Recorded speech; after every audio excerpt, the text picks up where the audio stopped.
والسلام على سيد الأنبياء والمرسلين وعلى آله وصحبه أجمعين. الله لا إله إلا هو الحي القيوم لا تأخذه سنة ولا نوم له ما في السماوات وما في الأرض من ذا الذي يشفع عنده إلا بإذنه يعلم ما بين أيديهم وما خلفهم ولا يحيطون بشيء من علمه إلا بما شاء وسع كرسيه السماوات والأرض ولا يؤوده حفظهما وهو العلي العظيم. إن الله وملائكته يصلون على النبي يا أيها الذين آمنوا صلوا عليه وسلموا تسليما. اللهم صل على سيدنا ومولانا محمد وعلى آل محمد وبارك وسلم. الصلاة والسلام عليك يا رسول الله وعلى آلك وأصحابك يا حبيب الله يا حبيب الله يا نور الله يا محمد رسول الله صلی اللہ علیہ وسلم. قابل احترام بھائیوں بزرگوں اور ساتھیوں، علماء کرام، مشائخ اعظام، مہمانان گرامی، السلام علیکم ورحمۃ اللہ وبرکاتہ. اللہ تعالیٰ کا شکر ہے کہ اس نے مجھے ایک مرتبہ پھر آپ اہل محبت سے، اہل ایمان سے مخاطب ہونے کا شرف بخشا اور اصلاحی جماعت و عالمی تنظیم العارفین کی سالانہ ملک گیر دورہ کے اہتمام میں آج کی یہ عظیم محفل اور آج کی یہ عظیم تقریب برپا ہوئی. میں آپ تشریف لانے والے تمام معزز و محترم مہمانوں کو، بھائیوں کو، بزرگوں کو اور دوسری طرف جہاں ہماری خواتین بیٹیاں اور بہنیں بیٹھی ہیں ان سب کو بھی دلی طور پہ خوش آمدید کہتا ہوں اور آپ کا خیر مقدم کرتا ہوں.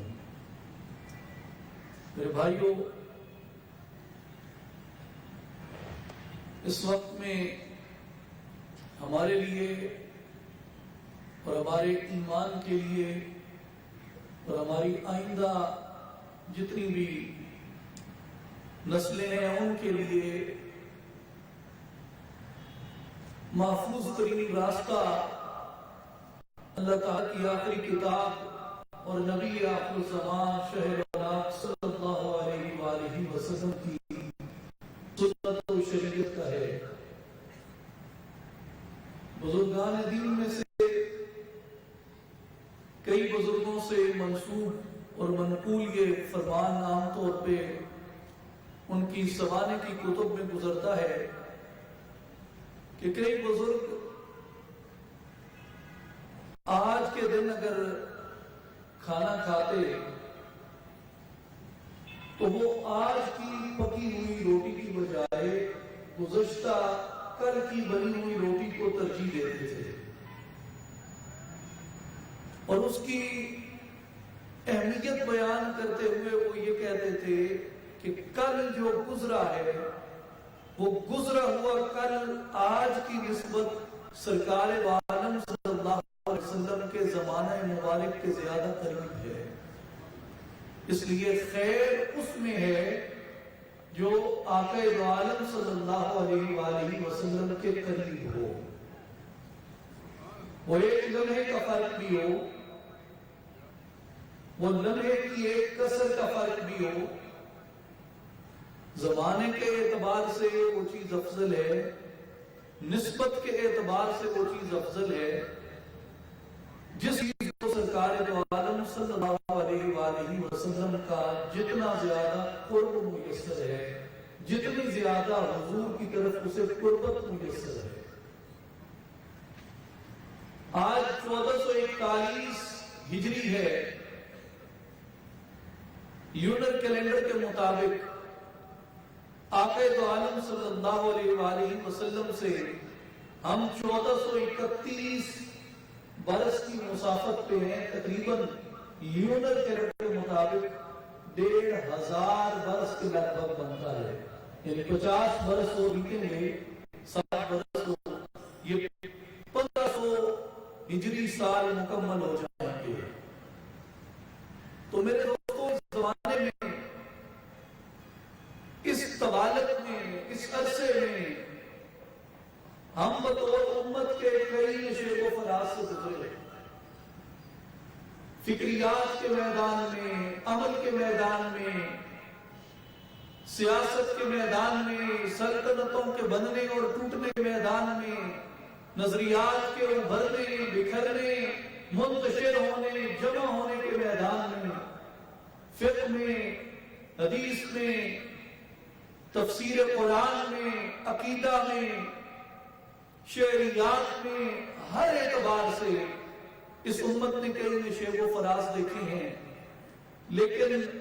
لوٹ کر اگر کسی سے اس امت نے حفاظت پایا، جس طریقے سے ایک بچہ گلی میں جاتا ہے، میدان میں جاتا ہے، کسی بھی جگہ پہ جاتا ہے، کھیل کود کے، لڑ جھگڑ کے، دوڑ بھاگ کر، ادھر ادھر سے جہاں کہیں سے چکر لگا کے جب ماں کی آغوش میں جاتا ہے تو اپنے آپ کو سب سے زیادہ محفوظ تصور کرتا ہے۔ ہم ادھر بھاگ لیں، ادھر بھاگ لیں، ادھر لڑ لیں، ادھر جھگڑ لیں، یہ نظارہ دیکھ لیں، وہ نظارہ دیکھ لیں، لیکن جس وقت ہم سرکار دو عالم صلی اللہ علیہ وآلہ وسلم کی سنت و شریعت کی آغوش میں آ جاتے ہیں، ہم اسلام کے فرزندان کے لیے اور دختران اسلام کے لیے آقا دو عالم صلی اللہ علیہ وآلہ وسلم کی سنت و شریعت کی آغوش مادر کی حیثیت رکھتی ہے، جہاں آ کے ہم محفوظ ہو جاتے ہیں، جہاں ہمیں کوئی انگلی نہیں لگا سکتا، جہاں ہمیں کوئی زخم نہیں پہنچا سکتا۔ تو میرے بھائیوں اور بزرگوں، میری بیٹیوں اور بہنوں، اس لیے ہمیشہ اس اصول پہ امت کے اکابرین نے، اسلاف نے، مجتہدین نے اور مجددین امت نے ہمیشہ اس امت کو اکٹھا کیا اور اس امت کی رکھوالی کی ہے۔ آج اس چیز پہ میں چند ایک گزارشات کرنا چاہتا ہوں۔ وہ زمانہ حاضر میں ہمارے درمیان ہماری پر چند سوال کی شاید لفظ ہے، ہمارے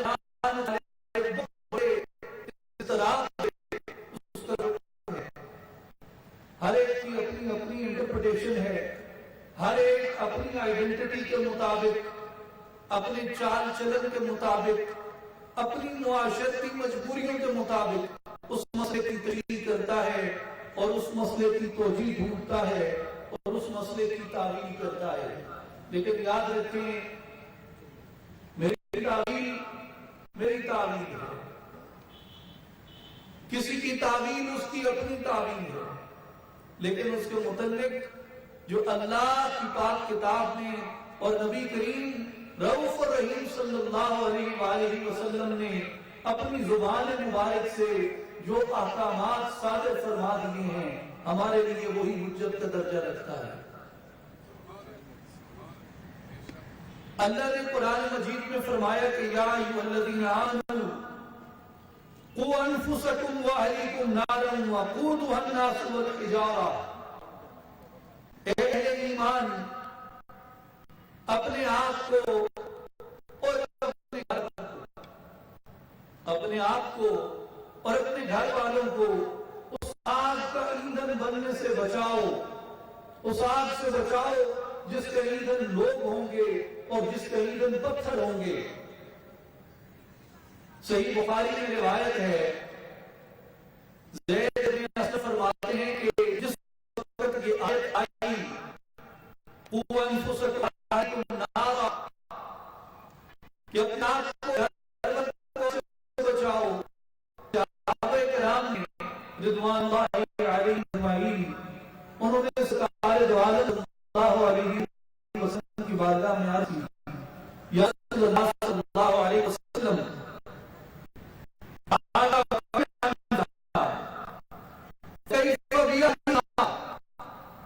یا رسول اللہ اپنے آپ کو بچانے کی کوشش کرتے ہیں، اپنے آپ کو تو ہم بچا سکتے ہیں، لیکن ہم اپنے گھر والوں کو کس کیسے بچائیں، اپنے گھر والوں کو کیسے حساب محفوظ رکھیں۔ صلی اللہ علیہ وسلم فرمایا تأمرونهم طاعة الله تعالی وينهاهم عن معاصي الله، اپنے والوں کو اس آگ سے بچانے کا راستہ یہ ہے کہ تم انہیں اللہ کی اطاعت کا حکم کرو، اور اللہ تعالیٰ نے جن باتوں سے منع فرما دیا ہے ان باتوں سے انہیں رک جانے کا عمل کرو، ان باتوں سے انہیں اپنے آپ کو روک دینے کا حکم کرو، یعنی امر بالمعروف اور نہی عن المنکر۔ تو معروف میں کئی چیزیں آتی ہیں اور نہیں میں کئی چیزیں آتی ہیں، ہر ایک کی اپنی تفصیل ہے، لیکن میرے بھائی اور ساتھیوں، ایک مسئلے پہ آج میں آپ کی توجہ مبذول کروانا چاہوں گا، جس کے بارے میں سورہ احزاب میں اللہ تعالیٰ نے رسول اللہ صلی اللہ علیہ وسلم کو ارشاد فرمایا کہ مومنین کو بھی اپنے آج بھی اور اپنے بیٹوں کو بھی آپ پہنچا دیں، اگر وہ اس حکم عمل پیرا ہوئے ہیں تو اس حکم پہ عمل پیرا ہونا نہ صرف انہیں آخرت کی آگ سے محفوظ رکھے گا، نہ صرف انہیں عذاب قبر سے محفوظ رکھے گا، بلکہ جو دنیا کے اندر شیطانیت کی اور نفسانیت کی آگ بھڑکتی ہے، جو اس پہ عمل پیرا ہوگا وہ دنیا کی آگ سے بھی محفوظ ہو جائے گا، آگ اس کو چھو نہیں سکے گی، آگ اس کے قریب نہیں جا سکے گی۔ حضرت ذوالجلال وہ کیا حکم ہے؟ اللہ تعالیٰ نے رسول اللہ صلی اللہ علیہ وسلم کو مخاطب کرتے ہوئے فرمایا، یا ایھا النبی قل لازواجک وبناتک ونساء المؤمنین یدنین علیہن من جلابیبہن ذلک ادنی ان یعرفن فلا یؤذین۔ اے حبیب صلی اللہ علیہ وسلم، آپ اپنی ازواج کو، اپنی بیٹے کو اور مومنین کی عورتوں کو یہ حکم فرما دیجئے کہ جس وقت وہ اپنے گھر سے باہر نکلنے لگا کریں تو اپنے اوپر اپنی چادروں کو اوڑھ لیا کریں۔ جس وقت وہ اپنے گھر سے نکلنے لگیں تو اپنے اوپر اپنی چادروں کو اوڑھ لیا کریں۔ یہ اس بات کے قریب تر ہے کہ وہ پہچان لی جائیں کہ یہ جو چادریں اوڑھے ہوئے باہر نکلی ہیں یہ اہل شرافت اور اہل شرم و حیا ہیں، اور آوارہ نظریں، شیطانی نظریں، شیطانی خیالات کی نظریں ان کی پاک دامنی کا تعاقب کر کے ان کو اذیت نہ دے سکے، اس لیے اللہ تبارک و تعالی نے عورت کے چادر اوڑھ کے باہر نکلنے کو عورت کا ذریعہ حفاظت بھی بنا دیا ہے اور اس کے شرم و حیا کی علامت بھی بنا دیا ہے۔ اب لفظ آیا جلابیبہن، کہ وہ اپنے اوپر اپنی جلابیب لے لیا کریں۔ امام قرطبی رحمۃ اللہ علیہ نے اس لفظ پہ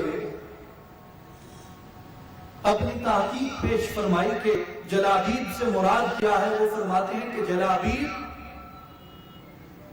جلباب کی جمع ہے، اور جلباب کے متعلق انہوں نے فرمایا کہ وَهُوَ ثَوْبٌ أَكْبَرُ مِنَ الْخِمَارِ، کہ جو دوپٹہ ہوتا ہے عام طور پہ اوڑھے جانے والا کپڑا جو ہوتا ہے اس کو خمار کہتے ہیں،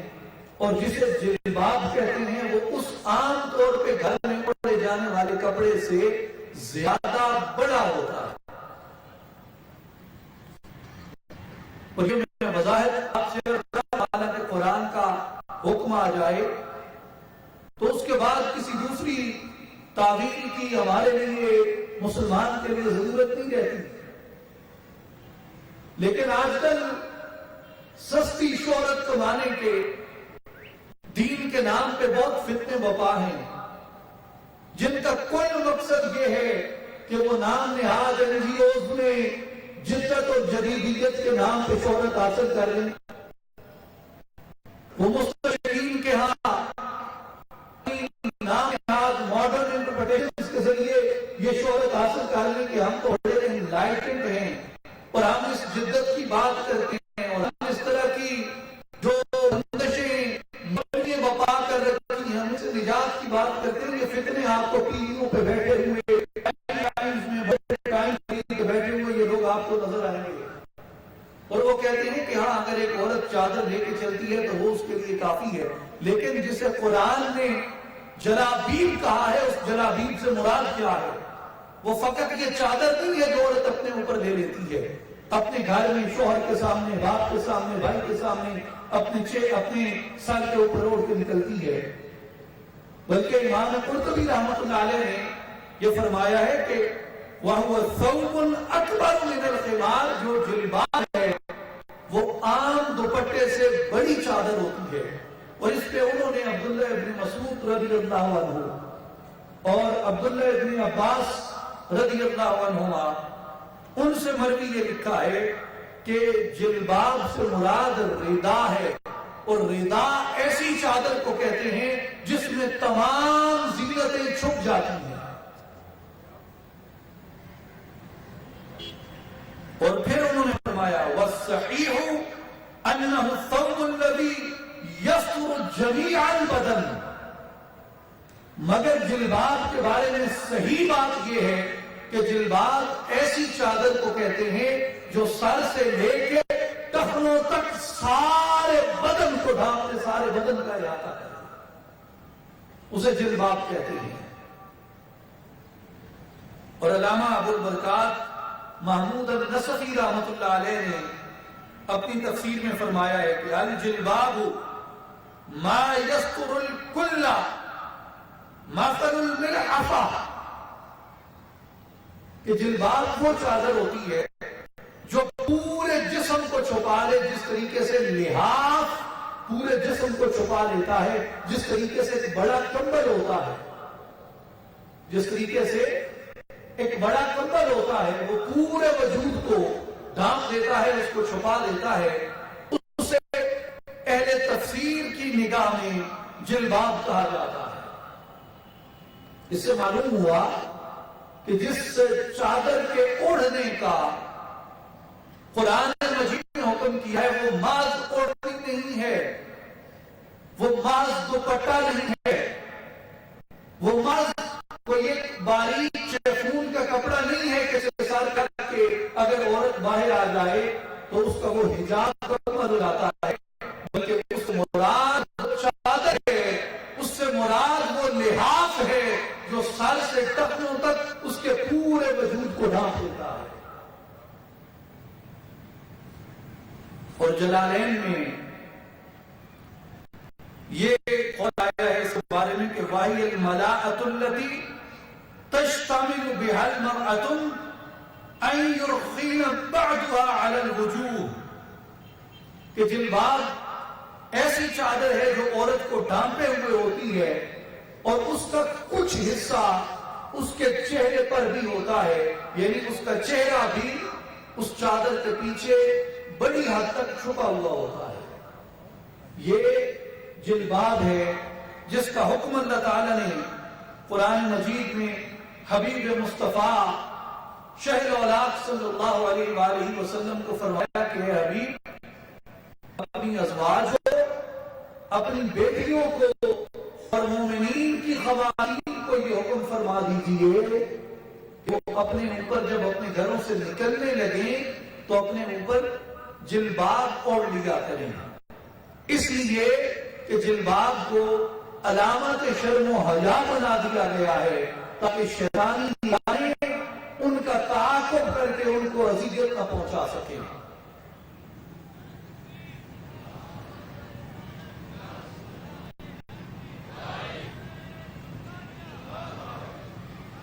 اور تفسیر ابن ابی حاتم میں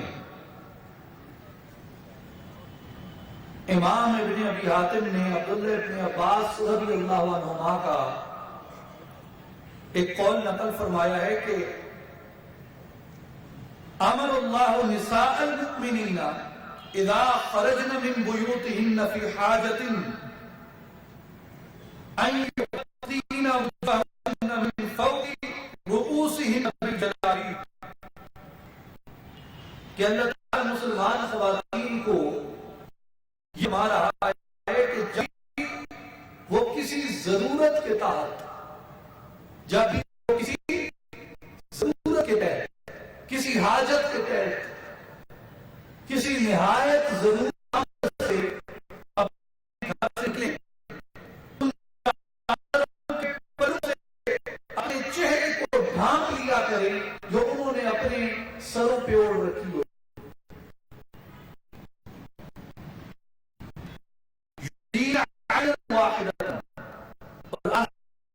صرف ایک آنکھ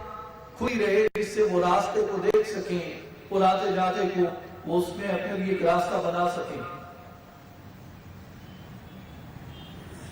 تو یہ بات عند صحابہ اور عند المفسرین جلد متعلق ہے، جس میں نہ صرف ایک شامل کا لینا ہے، جس میں پورے بدن شامل ہے، شامل ہے، شامل ہے۔ اور امام ابو بکر جساس الحنفی تفسیر میں امیر المؤمنین سیدنا علی رضی اللہ عنہ کا قول ہمارے صدیق رضی اللہ تعالیٰ عنہ فرمایا فی هذه الآیۃ على أن المرأة شمولة بصدر وجهها عن الأجنبيين وإظهار الستر والعفاف عند الخروج۔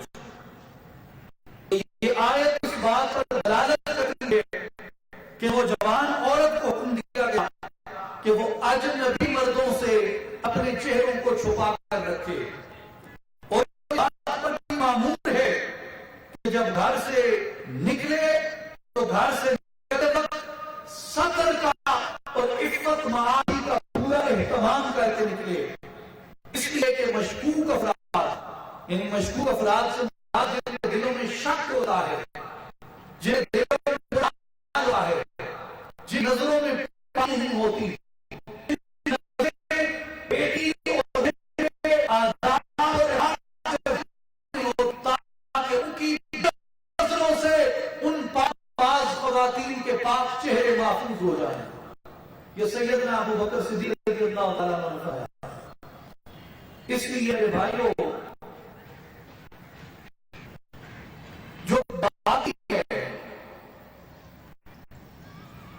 عورت کے چہرے کو، عورت کی ادا کو اسلام بے باکی نہیں سکھاتا۔ اسلام بے باکی کے مقابلے میں اس کو شرم و حیا سکھاتا ہے، اس کو عفت معابی سکھاتا ہے۔ ہاں، اگر بات حق و باطل کی ہو، اگر بات کفر و اسلام کی ہو، اگر بات حق و باطل کی ہو، تو پھر زینب بے باک ہو کے یزید کے دربار میں اس کو لگا، لیکن بات حق و باطل کی نہیں ہے، بات معاشرتی رویے کی ہے، بات عمومی انسانی زندگی کی ہے، تو اس میں شرم و حیا عورت کا زیور بن جاتا ہے، بعض دفعہ بے باکی اس پر حرام ہو جاتی ہے، اس لیے کہ باکی، عورت کی بے باکی معاشرے کو اور معاشرت کو فتنوں کی جانب لے کے جاتی ہے، جیسا کہ آج آپ کے اور میرے سامنے آئینہ ہے۔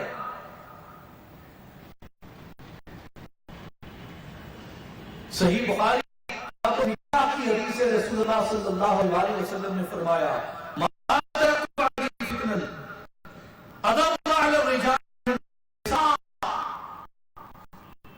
فرمایا کہ دیکھا ہوں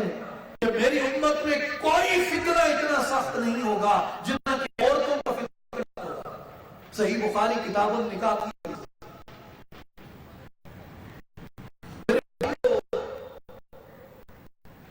جب بلی کبوتر پہ حملہ کرتی ہے تو کبوتر کو بے وقوف پرندہ اس لیے کہا جاتا ہے کہ جب بلی حملہ کرتی ہے تو بجائے کہ باقی کی طرح کبوتر سے باہر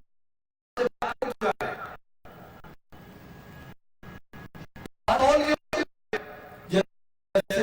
پرندوں پہ بلی ہلاتے تو وہ بہانے کرتے ہیں اور وہ یہ سمجھ کہ بلی میری دشمن ہے، اور اگر میں نہیں اپنی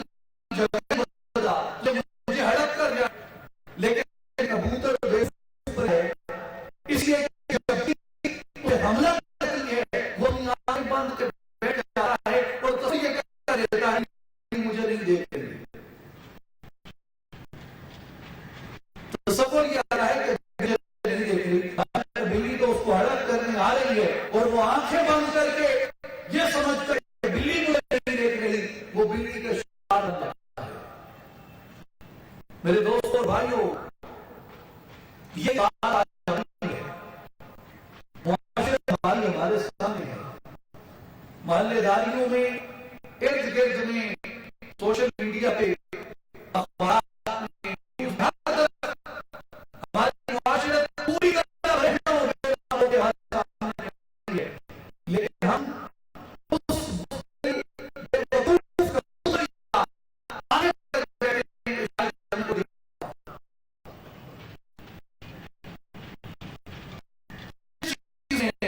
اس معاشرے کو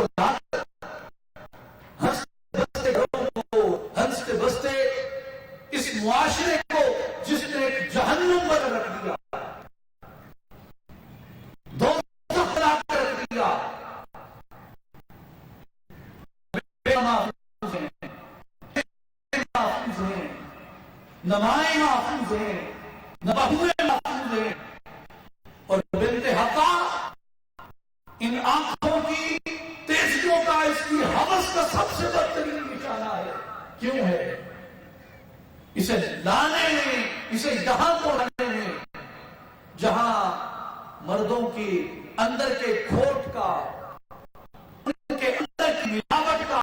ان کے اندر شکوک کا، ان کے اندر کے خبائث اور وسوسے کا اثر ہے، وہاں اس کو یہاں تک لانے میں عورت کی بے باکی کا بھی اثر ہوتا ہے۔ اس لیے میرے نبی صلی اللہ علیہ وسلم نے فرمایا کہ میں اپنے بعد جتنے فتنے دیکھتا ہوں ان میں سب سے بڑا فتنہ اپنی امت کی عورت کا فتنہ دیکھتا ہوں۔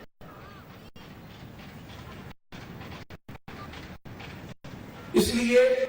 جو بے باکی ہے یہ خلاف پردہ ہے، یہ خلاف حیا ہے، یہ خلاف شر ہے،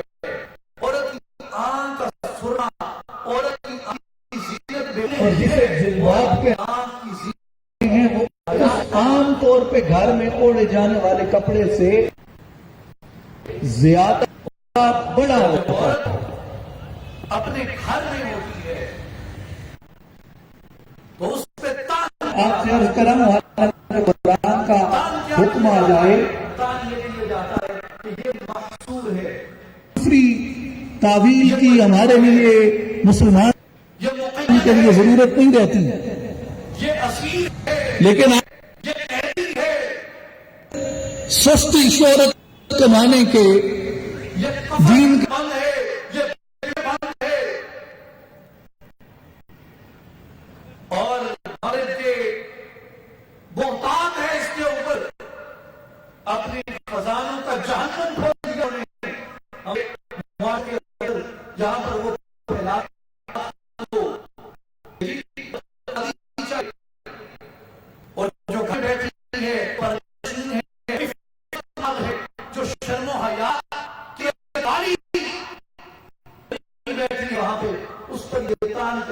اس لیے کہ سب سے پہلے اس کو معذرت خواہانہ رویے پہ لائیں،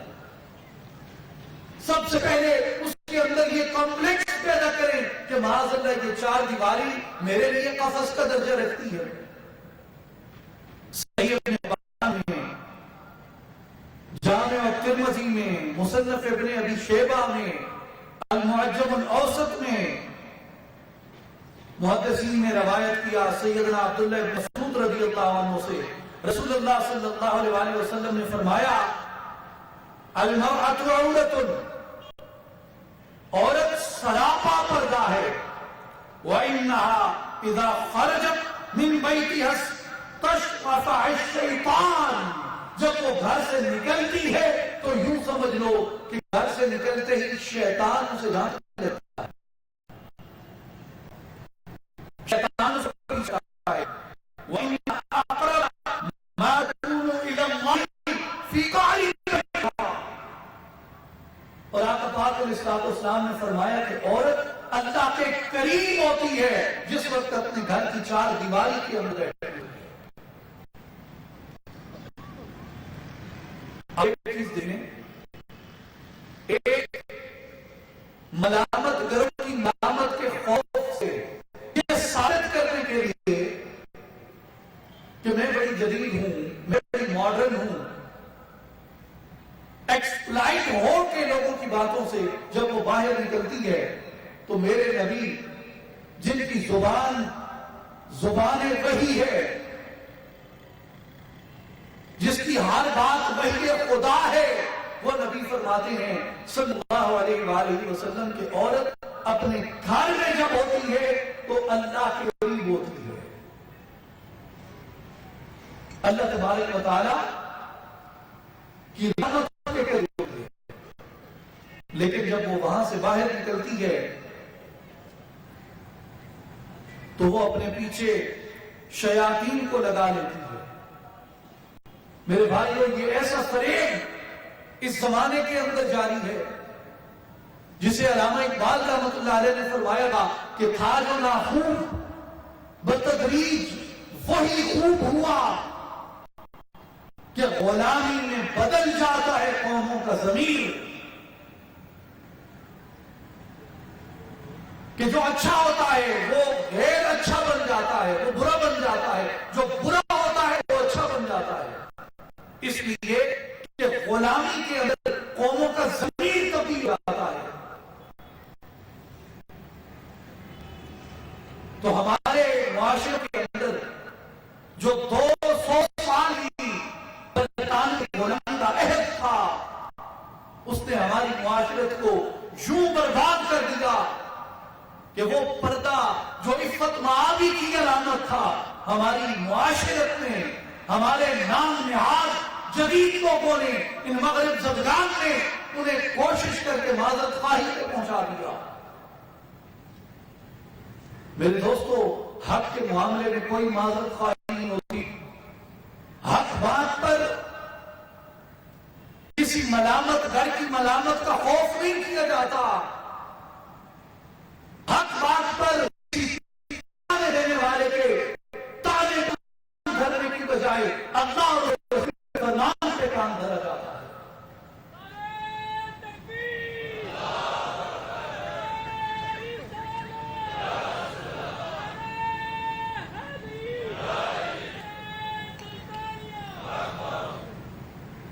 اور جو ان باتوں پہ معذرت خواہ ہوتے ہیں، ملامت گروں کی ملامت کا خوف کرتے ہیں، مجھے ان سے وہ انگریز کی غلامی کی بو آئی ہے۔ ایک بڑی دلچسپ بات میں آپ کو بتاؤں، میرے صحافی ہیں جاننے والے اسلام آباد میں، انہوں نے مجھے بتائی کہ ان کے کوئی دوست تھے، امریکہ میں پڑھتے تھے، انہوں نے ایک انگریز خاتون سے شادی کی اور کچھ عرصہ وہاں رہے، پھر ان کو وہ یہاں ملانے کے لیے پاکستان لے کے آئے، انہیں ملانے کے لیے وہ پاکستان لے کے آئے۔ تو یہاں وہ جیسے ایلیٹ کلاس میں وہ لے گئے ان کو ملانے کے لیے، مختلف گھروں میں گئے، مختلف دعوتوں میں گئے، تو انہوں نے مختلف کتے دیکھے۔ اس خاتون نے، کسی کتے کا نام ٹونی تھا، کسی کا نام وکٹر تھا، کسی کا نام جمی تھا، وہ سارے جو انگریزوں کے کتوں کے نام ہوتا ہے وہ ادھر وہ سارے نام لوگوں نے رکھے ہوئے تھے۔ اب وہ خاتون نے ایک کھانے پہ سوال کیا، اس نے کہا کہ اگر آپ لوگ برا نہ منائیں تو میرے بال ہے، بتائیں۔ اس نے کہا میں نے یہاں دیکھے ہیں مختلف لوگ جنہوں نے اپنے کتے رکھے ہوئے ہیں، تو ان سب کے نام ویسٹرن ہیں، مغربی نام ہیں، یعنی دوسرے لفظوں میں انگلش نام ہے ان کتوں کے۔ میں نے کسی کتے کا دیسی نام نہیں دیکھا۔ بھئی اب ظاہر ہے جو بیوکریٹس ہیں، جو ہماری اشرافیہ ہے، جو مالدار سرمایہ دار لوگ ہیں، تو وہ جو اپنے کتے مختلف قیمتی کتے رکھتے ہیں، وہ ان کے نام بھی ویسٹرن اور مغربی رکھتے ہیں۔ تو اس نے کہا کہ میں نے جتنے کتے دیکھے ہیں ان میں کسی کا نام دیسی نام پہ نہیں تھا، سب کے نام مغربی تھے، ویسٹرن تھے۔ تو یہ کسی پریجوڈس کی وجہ سے ہے یا رسپیکٹ کی وجہ سے ہے؟ یہ محبت کی وجہ سے ہے یا تعصب کی وجہ سے؟ اب پوری محفل کا سناٹا، آج تک کسی نے سوچا کہ یہ انگریزی نام کتوں کے کیوں رکھتے ہیں؟ وہ کہتے ہیں کہ 20-25 منٹ اس قانون کے سوال نے سب کو پریشان کیا، کسی کے پاس کوئی جواب نہیں تھا، تو کہتے ہیں مجھ سے کوئی آپ بتائیں۔ تو میں نے انہیں یہ جواب دیا کہ یہ مجھے وہ صحافی بتا رہے تھے ان کے بقول، انہوں نے کہا کہ میں نے یہ جواب دیا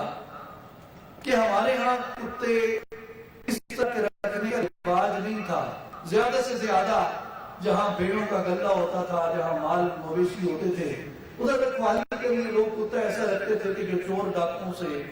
حفاظت کرے۔ تو نام شام جو بھی ہوتا تھا وہ ہوتا ہوگا، لیکن جس وقت انگریز آیا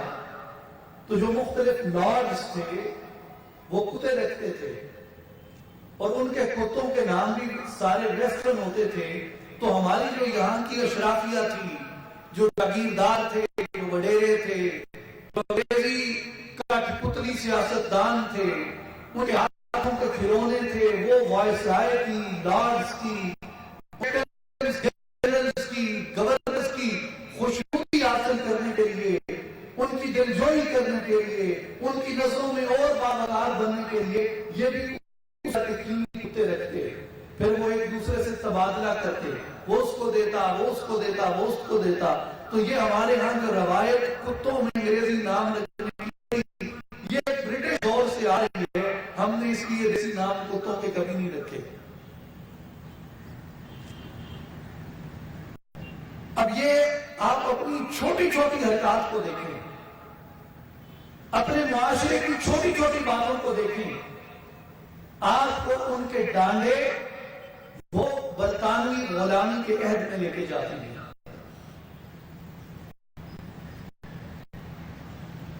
ہم اپنی اس حیثیت میں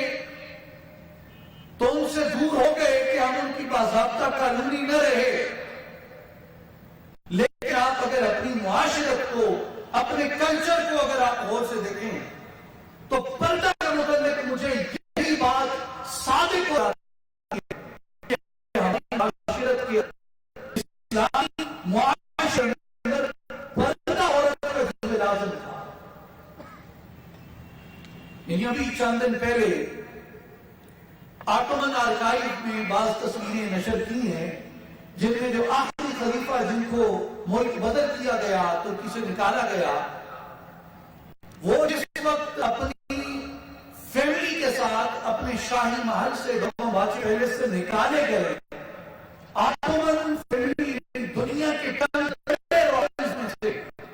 ایک بڑی سلاطین کی فیملی، اعلیٰ تعلیم یافتہ لوگ، اعلیٰ تربیت یافتہ لوگ، جب آخری عثمانی خلیفہ اپنے محل سے نکل رہے ہیں، ان کی خواتین ان کے پیچھے ہیں ان سب نے اپنے چہروں پہ نقاب اوڑھ رکھے ہیں. اس لیے کہ پردہ ہماری تہذیبی روایت تھا, ہمارے اسلامی تمدن کا ستون تھا. لیکن یہاں پہ چونکہ انگریز آئے تو ان کی میموں کے ساتھ ہماری یہ جو اشرافیہ تھی, ہمارے جو لارڈ تھے, ان کے جو کٹ پتلی تھے, ان کی خوشنودی کے جو طلبگار وڈیرے تھے, یہ اپنی خواتین کے ساتھ وہ میموں کے ہولیے میں, میموں کے لباس میں جانے کو اپنے لیے شرف سمجھتے, اس لیے کہ ہمیں ان کی زیادہ خوشنودی حاصل ہوئی. اور یہ پھر سمجھا جانے لگا کہ پڑھا لکھا وہی ہے جو پردے سے آزاد ہے. ہیلتھ کلنٹن کی کتاب ہے الائیو ان ہسٹری, 10-12 سال پہلے انہوں نے شائع کی, سیکرٹری آف اسٹیٹ بننے سے پہلے. اس میں انہوں نے لکھا ہے کہ جب میں پاکستان میں آئی, اللہ مغفرت فرمائے, سردار فاروق احمد خان لغاری کا انہوں نے ذکر کیا کہ میں پریزیڈنٹ آف پاکستان کے محل میں گئی, میرا کھانا تھا ان کے پاس, اور کہتی ہیں کہ میں جب وہاں گئی تو کھانے کی ٹیبل پہ میرے ساتھ ایک انہوں نے خاتون کو متعارف کروایا جو پوری سر سے پیروں تک سیاہ حجاب میں ڈھکی ہوئی تھی. میں نے کہا کہ یہ عورت پتہ نہیں کہاں سے آ گئی, تو مجھے تعارف کروایا گیا کہ یہ پریزیڈنٹ آف پاکستان کی بیوی ہے. یہ پریزیڈنٹ آف پاکستان کی بیوی ہے. اور جب میرا مصافحہ ہوا ان سے, میں نے گفتگو کی ان کے ساتھ, تو وہ نہایت پڑھی لکھی, بڑی خوبصورت ویسٹرن انگریزی بولنے والی خاتون تھی. اور آپ کے علم میں ہوگا کہ فاروق احمد لغاری صاحب کی جو زوجہ تھی, میری معلومات کے مطابق وہ ملک طالبان نواب امیر محمد خان کی بیٹی تھی. اور ایسے نواب تھے جن کے ہاں پردے کی یہ روایت تھی. وہ پریزیڈنٹ آف پاکستان کی بیوی ہے, پریزیڈنٹ آف امریکہ کی بیوی سے خاتون عقل سے مل رہی ہے, اس کو کوئی کمپلیکس نہیں ہے اس بات کا. تو لیکن ہمارے ہاں یہ سمبلزم بنایا گیا کہ جو پردہ ہے یہ غلامی کی, پسماندگی کی علامت ہے, اور یہ اسی طرح غلط العام کرتا گیا. اب فرض کیا جیسے معاشروں میں بعض لفظ غلط العام ہو جاتے ہیں, جیسے ہم ایک لفظ بولتے ہیں تابعدار. تابعدار کا کیا معنی ہے؟ تابعدار کا مطلب ہوتا ہے تابع کرنے والا. جیسے مالدار کسے کہتے ہیں؟ مال رکھنے والے کو. تو تابعدار تابع کرنے والے کو کہتے ہیں, تابع ہونے والے کو نہیں کہتے. لیکن غلط العام یا غلط العوام یہ ہو گیا کہ تابعدار کو کہتے ہیں. اسی طرح ہم ایک لفظ بولتے ہیں مشکور, کہ میں آپ کا مشکور ہوں. حالانکہ مشکور ہوتا ہے وہ ہوتا ہے جس کا شکریہ ادا کیا جاتا ہے. جو شکریہ ادا کرنے والا ہوتا ہے اس کو شاکر کہتے ہیں. لیکن یہ باتیں غلط العام اور غلط العوام ہو جاتی ہیں تو ان کا مفہوم الٹ ہو جاتا ہے. میرے بھائیوں اور بزرگوں, میری بیٹیوں اور بہنوں, یاد رکھو کہ پردہ, حجاب یہ پسماندگی کی علامت نہیں ہے. پردہ اور حجاب پسماندگی کی علامت نہیں ہے.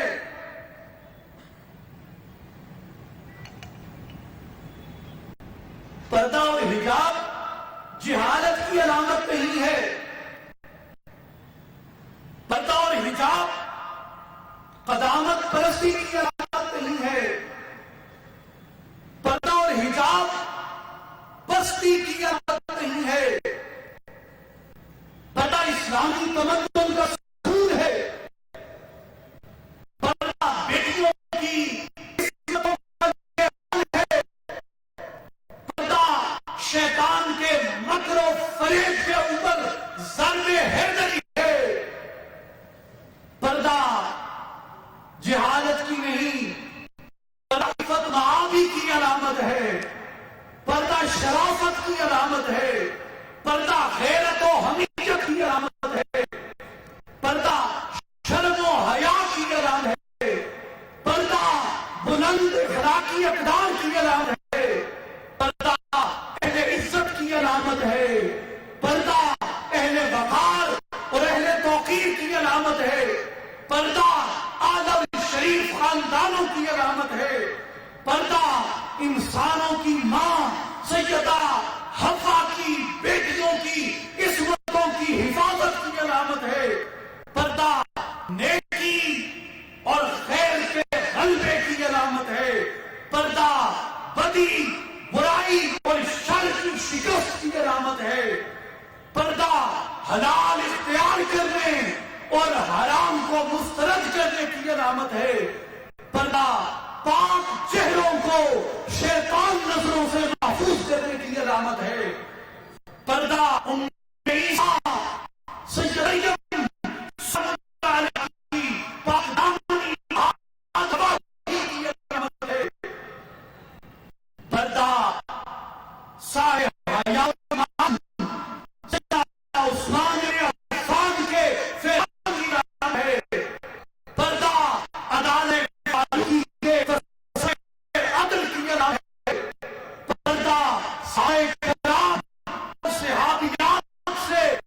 کی علامت ہے، پردہ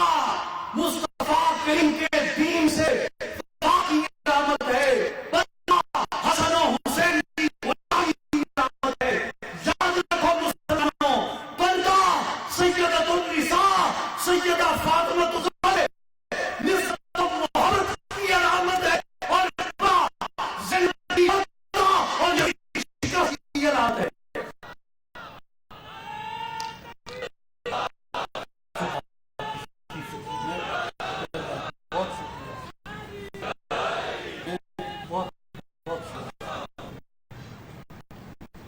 پردہ سیدۃ النساء سیدہ فاطمہ الزہرا سلام اللہ سے نسبت ان کی غلامی کی علامت ہے، اور پردہ سیدہ زینب کی فقری کی شکست کی علامت ہے۔ یا فیصلہ کر لیں کہ آپ نے آگ بیچنے والوں کا خریدار بننا ہے یا آپ نے مصطفیٰ کریم صلی اللہ علیہ وآلہ وسلم کی رحمت کا خریدار بننا ہے۔ یہ آئیڈینٹی کمپلیکس پیدا کیا جاتا ہے ہمارے اندر، اس لیے کہ ہماری بیٹیاں ہماری بہنیں ہم پردہ اتار دینے سے ہم کوئی پڑھے لکھے نظر آنے لگ جائیں گے، ہم ماڈرن نظر آنے لگ جائیں گے، لیکن اس کے پیچھے ایکسپلائٹیشن چھپی ہے، وہ کیا ہے؟ ابھی وقت نہیں ہے اور شاید یہ موضوع بھی اس سے تھوڑا الگ ہو جا رہا ہے۔ اگر آپ میں کوئی ڈاکٹر ہیں، انجینئر ہیں، ملٹی نیشنل کمپنیوں میں کام کرنے والے لوگ ہیں، تو مجھے میں کئی سروے آپ کو یہاں پہ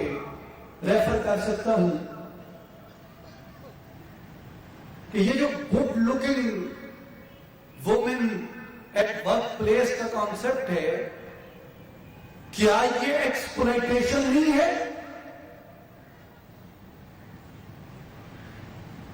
یعنی اس بے حجابی کے پیچھے جو میل ڈومیننٹ سائیکی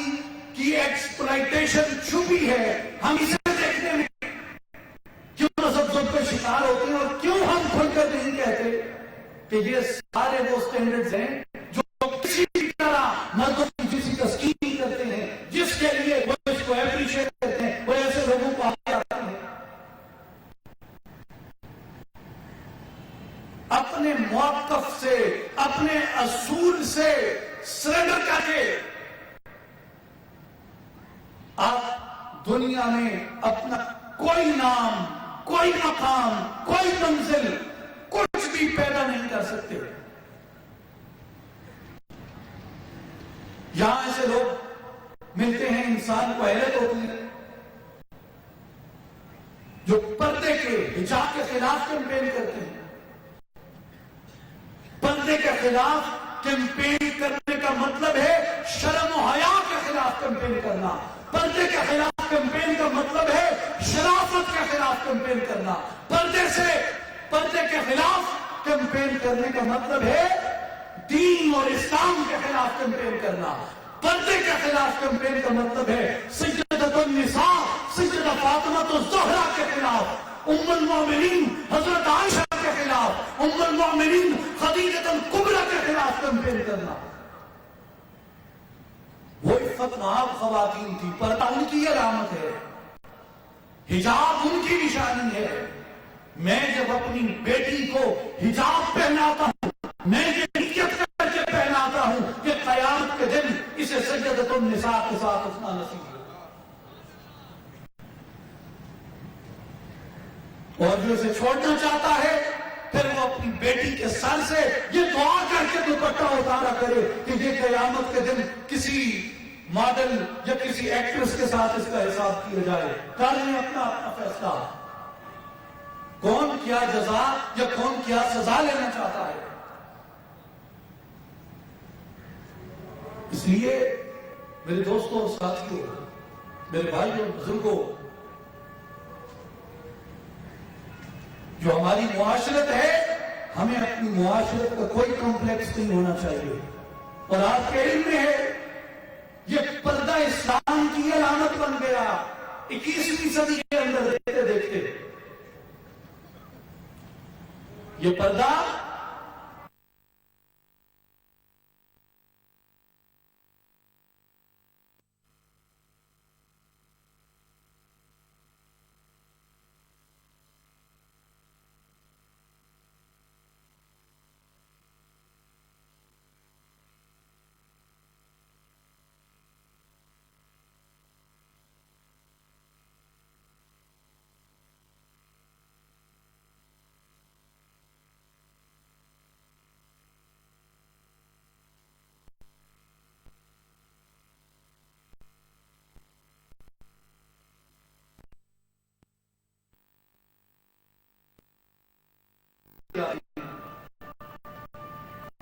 تو میں نے جب دیکھا کہ انہیں اس سے اس قدر نفرت ہے، اس قدر اس سے وہ مجتنب ہیں، اس قدر اس سے وہ خائف ہیں، میں نے یہ محسوس کیا کہ اس کا مطلب یہ ہے کہ اگر مجھے کسی جگہ پر اپنی اس آئیڈینٹی کے ساتھ کھڑا ہونا ہے کہ میں مسلمان ہوں، ایک عورت کو اس آئیڈینٹی کے ساتھ کھڑا ہونا ہے کہ میں مسلمان ہوں، اسے اپنے حجاب کے ساتھ کھڑا ہو کے اپنی آئیڈینٹی کو بنوانا ہے. اسے اپنی اس شناخت کے ساتھ اپنی آئیڈینٹی کو بنوانا ہے. جیسے جس وقت طالبان سکول اڑاتے تھے دھماکوں سے، تو اس وقت کسی اخبار میں ایک تراشا شاید ہوا، شاید اس میں انہوں نے تصویر لکھی اور اس تصویر چھاپی اور اس کے نیچے کیپشن تھا. تصویر تھی کہ ایک بچی سکول جا رہی ہے اور اس کے ہاتھ میں بستہ ہے اور وہ اس علاقے سے تعلق رکھتی تھی جہاں طالبان کا تسلط قائم تھا. تو اس نے نیچے لکھا ہوا تھا کہ کس نے سوچا تھا کہ ایک بچی کے ہاتھ میں بستہ ریزسٹنس کی علامت بن جائے گا.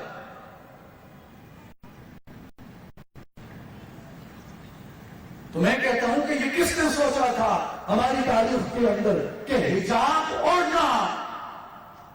نام نہاد جاہلوں کے خلاف، نام نہاد جدت پسندوں کے خلاف یہ ریزسٹنس کی علامت بن جائے گا، یہ اسلامی شناخت کی اعلیٰ ترین قدر بن جائے گا.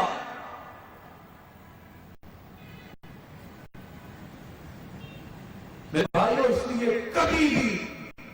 اس کمپلیکس کا شکار نہ ہو،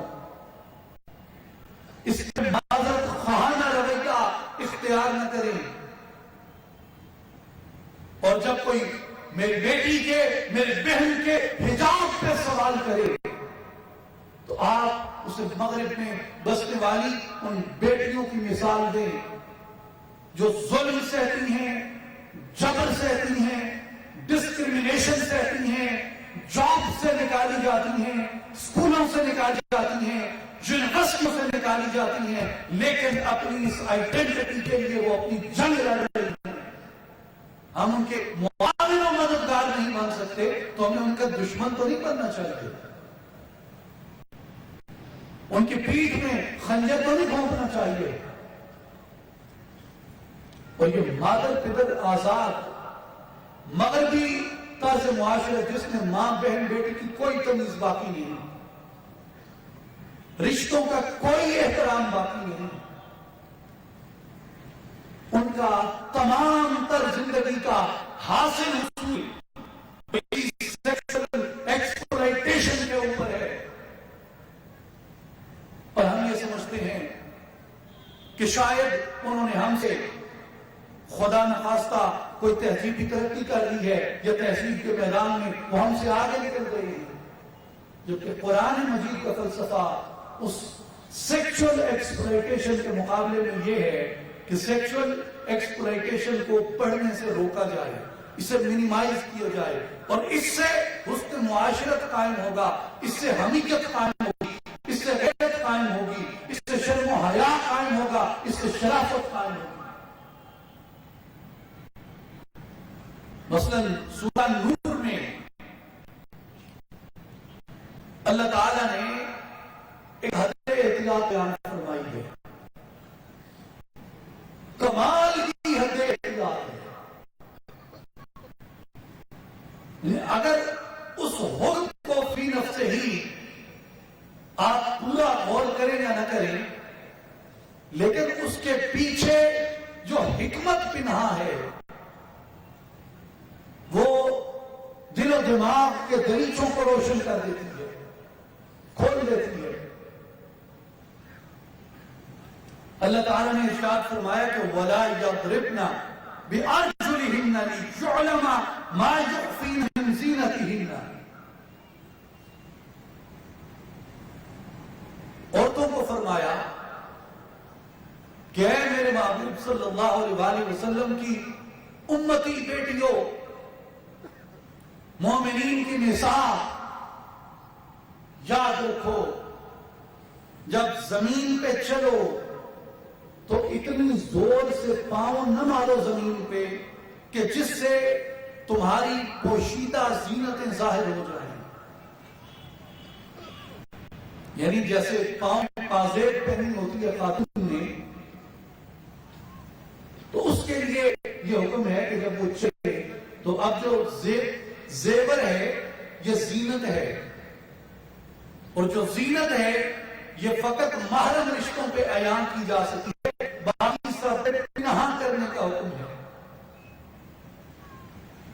تو فرمایا کہ اس زینت کو جب تم گلی سے گزرو، بازار سے گزرو، لوگوں کے قریب سے گزرو تو اتنی زور سے پاؤں نہ مارو کہ تمہاری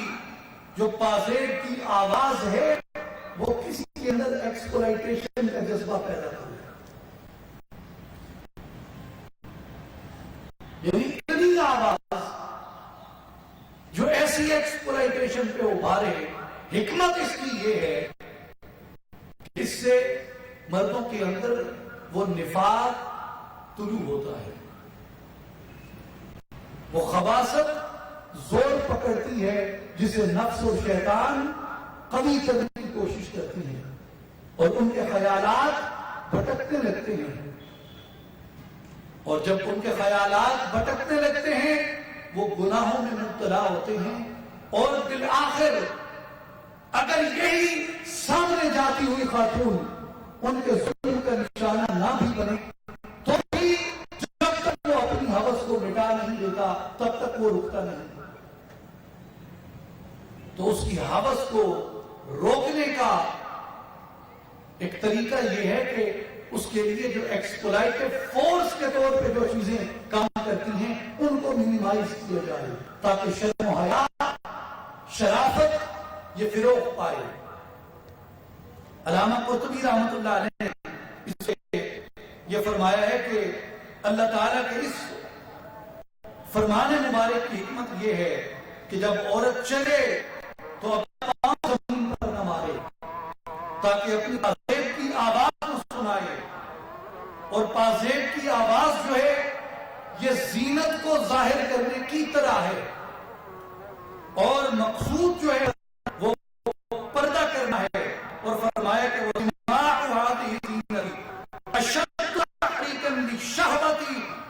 ابداعها، اور پازیب کا سننا یہ زینت کے ظاہر ہونے سے بھی زیادہ بندے کے اندر جذبہ شہوت پیدا کرتا ہے. میں اپنی آخری گزارش اذان کی تکمیل کی بات کر رہا ہوں.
علامہ ابن کثیر رحمۃ اللہ علیہ نے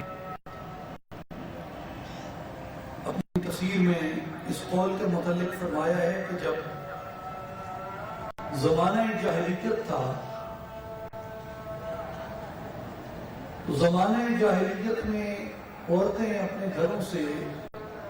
خاص طور پہ جوان حسین عورتیں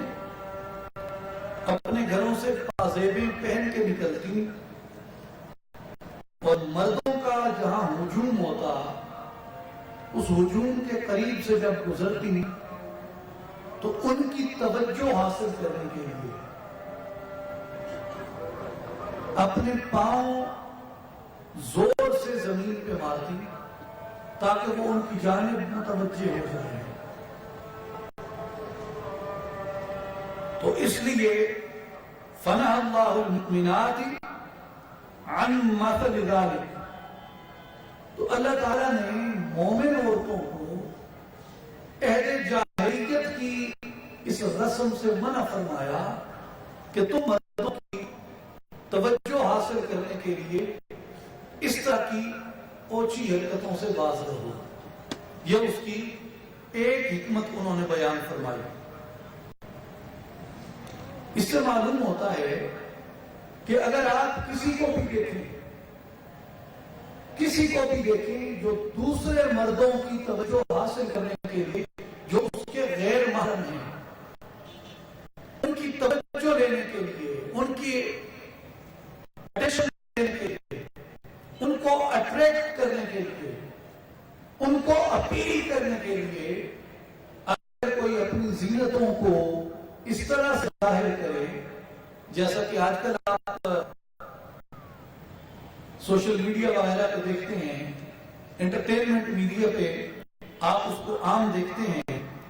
اور جس طریقے سے یہ ہماری سوسائٹی کو یہ چیزیں انفلوئنس کر رہی ہیں، جس طریقے سے ہماری سوسائٹی کو یہ چیزیں اپنے اثر میں لے رہی ہیں، یہ ایک مقام ہے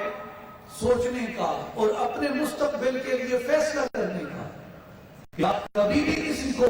ایسی حرکت کرتا دیکھیں تو سمجھ جائیں کہ یہ حرکت اہل جاہلیت کی حرکت ہے یہ پڑھے لکھے لوگوں کی حرکت نہیں ہے کہ یہ آیت ان عورتوں کی نفی پہ آئی جن سے اللہ تعالیٰ نے باز رکھا مومنات کو اور مومن عورتوں کو. اور علامہ ابو بکر جساس الحنفی رحمۃ اللہ علیہ نے اسی آیت کی تفسیر میں یہ فرمایا ہے کہ وَفِيهِ دَلَالَةٌ عَلَىٰ أَنَّ الْمَرْأَةَ مَنْهِيَةٌ عَنْ رَفْعِ صَوْتِهَا بِالْكَلَامِ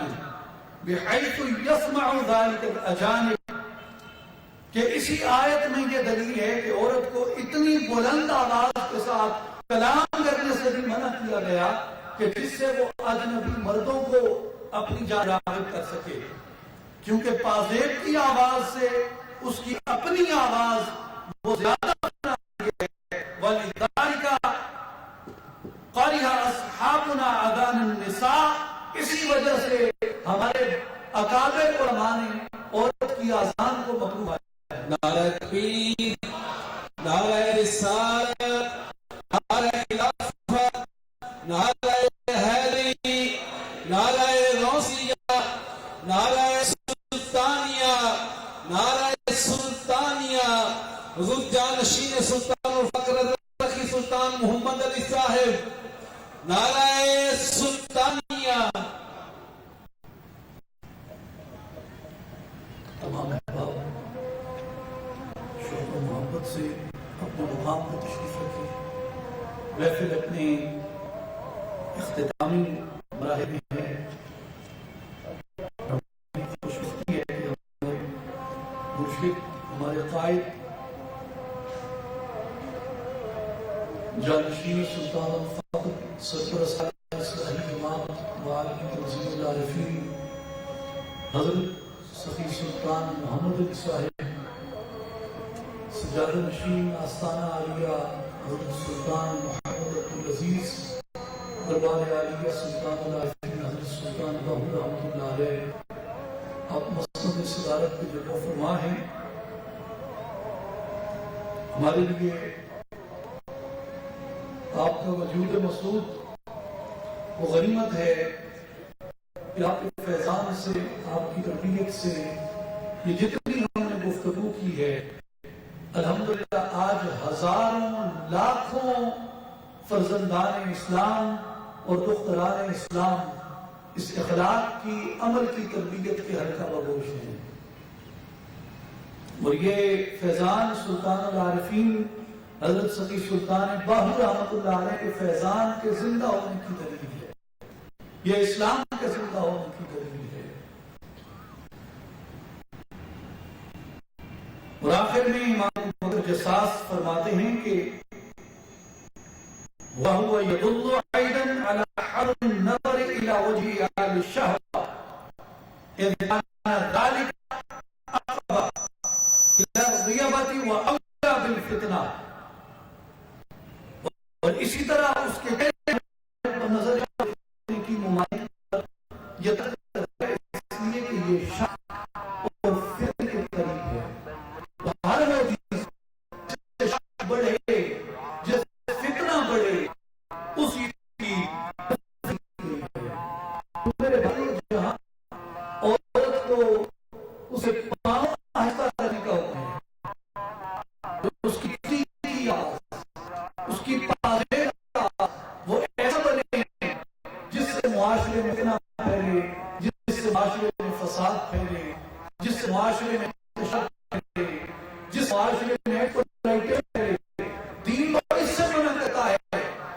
تو وہ اور طرح کی اجنبی کے لیے اٹریکٹنس ہے. وہ کس طریقے سے ایک معاشرے کا وہ ایک اثر دیا جاتا ہے، آزادی کا جا سکتا. اور پھر اگر کوئی کرتا ہے تو بجائے اپنے گناہ کے اوپر اترانے کے اسے اپنے گناہ پہ نادم ہونا بہتر ہے. جیسا کہ بزرگوں نے کہا ہے کہ نیکی کر کے اترانے والے نیکوکار سے گناہ کر کے نادم رہنے والا گناہگار زیادہ بہتر ہوتا ہے. اگر کوئی ایسا کرتا ہے اس کو اپنے اس فعل پہ یقیناً نادانی پہ، شرمندگی پہ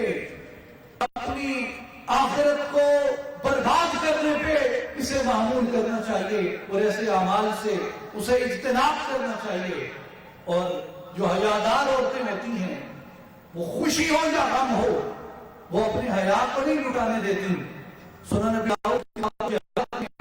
حضرت خلاد رضی اللہ عنہ کی ایک حدیث مبارک ہے کہ ایک جنگ میں ان کا بیٹا شہید ہو گیا تو وہ بڑی تشویش میں دوڑی کہ رسول اللہ تو ٹھیک ہے نا. وہ صاحب انہوں نے اپنے اوپر حجاب لیا ہوا, چہرہ ڈھانپا ہوا, اور وہ لوگوں سے پوچھ رہی ہیں اور کہتی ہیں کہ رسول اللہ ٹھیک ہیں, رسول اللہ صلی اللہ علیہ وسلم ٹھیک ہیں. تو لوگوں نے سے کہا کہ میں خلاد کیا تمہارا بیٹا شہید ہو گیا ہے؟ تو مطلب یہ تھا کہ تم حجاب میں ہو, تمہیں یہ خبر بھی ہے کہ بیٹا شہید ہو گیا ہے, اور اس کے باوجود بھی تم نے اپنے آپ کو ڈھانپنے کا اتنا اہتمام کر رکھا ہے. حضرت خلاد رضی اللہ عنہ نے جواب عرض کیا کہ میں نے بیٹا کھویا ہے, حیا نہیں کھویا. میرے بھائی وہ خوشی ہو یا غم ہو, مومن کی اور مومنہ کی یہ علامت ہے کہ وہ اپنے حیا سے دستبردار نہیں ہوتے, وہ اپنے شرم سے, اپنی حمیت سے اور اپنی غیرت سے دستبردار نہیں ہوتے. اسی لیے علامہ اقبال فرماتے ہیں کہ غیرت ہے بڑی چیز جہان قددوں میں, پہناتی ہے درویش کو تاج سر دارا. غیرت کے بغیر نہ قوموں کی زندگی قومی ہوتی ہے, نہ افراد کی زندگی کے اندر برکت ہوتی ہے. میرے بھائی اور بزرگوں, ان نگارشات کا, گزارشات کا, معروضات کا مقصد یہ تھا کہ ہم اس سبق جو مجھے بھی معلوم ہے, آپ کو بھی معلوم ہے, یہ کوئی ایسی بات نہیں تھی جو آپ نے پہلی بار سنی ہو, یہ کوئی ایسا سبق نہیں ہے جو ہم نے پہلی بار دیا یا سنا ہو. جو اہل ایمان ہیں وہ پیدا ہوتے ہی اپنی ماں کی لوریوں میں شرم و حیا کی لوری سنتے ہیں. ان کو گھٹی غیرت و حمیت کی, شرافت و صداقت کی گھٹی دی جاتی ہے. میرے بھائی اور بزرگوں, لیکن جیسے کہتے ہیں کہ دہرائی سے سبق پختہ ہو جاتا ہے, تو مقصد آپ کو سبق دینا نہیں تھا, مقصد مل کر اس سبق کی دہرائی کرنا تھا کہ ہمارے اندر یہ بات راسخ ہو جائے, یہ بات پختہ ہو جائے کہ شرم و حیا کے بغیر ہمارا کوئی چارہ نہیں ہے, اور اس شرم و حیا کو ہم اپنی موت قبول کر سکتے ہیں لیکن شرم و حیا کو اپنے ہاتھ سے نہیں دے سکتے. موت آنی جانی چیز ہے, زندگی جس نے دی ہے وہ لینے پہ قادر ہے, لیکن زندگی وہ خوشنما ہوتی ہے جو اللہ تبارک و تعالیٰ کے احکام کے مطابق بسر کی جائے. اور زینت وہ زینت ہے جو شیطان کی نگاہوں سے پوشیدہ رہے. حسن وہ حسن ہے جو دنیا کی نگاہوں سے